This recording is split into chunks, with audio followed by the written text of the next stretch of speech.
Welcome to Keep the Faith Ministry News. President Donald Trump recently gathered CEOs for a summit about renewing the United States spiritually and financially. At the top of the agenda was a closer look at American values, such as faith and freedom. There is cause for alarm, however. Centuries after Americans declared independence from the British monarchy, our freedom and liberty are under threat. Not only from foreign governments like China, but potentially our own. America's surveillance state is spreading as the federal government collects personal data of hundreds of millions of Americans. In the age of artificial intelligence, with data collection accelerating at an unprecedented rate, our privacy has never been more vulnerable. Who is the culprit? The data collectors range from the National Security Agency to Silicon Valley's cadre of data-hungry technology companies. Add to that list a new organization, Palantir. While it is not a household name like Google or Netflix, it is soon to be a common domestic concern. The technology company's surveillance operation has exploded in recent months, raising the possibility of creating a full-fledged surveillance state.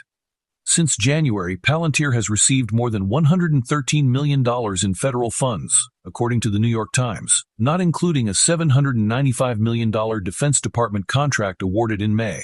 Former Palantir employees have warned about the potential for the company's AI tools to surveil American citizens with a disregard for personal privacy. It is not so far-fetched. Palantir's AI software is used by the Israeli Defense Forces to strike targets in Gaza. It is used to assist the U.S. Defense Department in analyzing drone footage. And it has been used by the Los Angeles Police Department to forecast crime patterns. This is called predictive policing. If Minority Report was not a horror movie before, it is now. Now, the same agencies are tapping into the power of AI to expand government surveillance in once unimaginable ways. Of course, the federal government can already access a wide range of our personal data, but it is often separated by agency.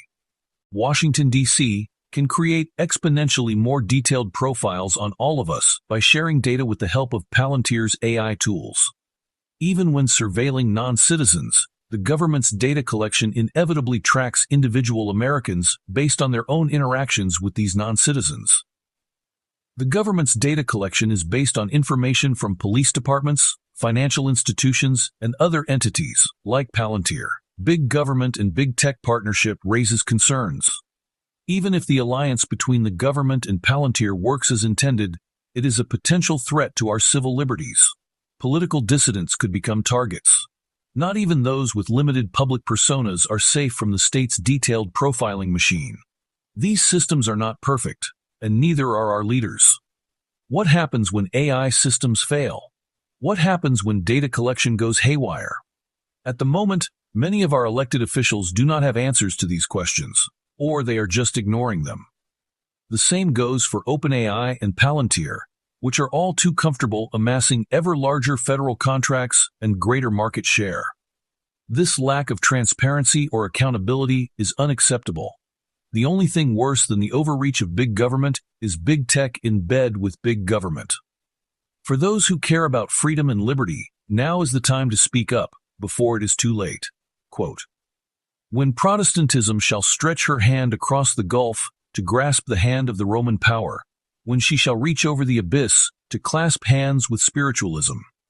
When, under the influence of this threefold union, our country shall repudiate every principle of its constitution as a Protestant and Republican government, and shall make provision for the propagation of papal falsehoods and delusions, then we may know that the time has come for the marvelous working of Satan and that the end is near."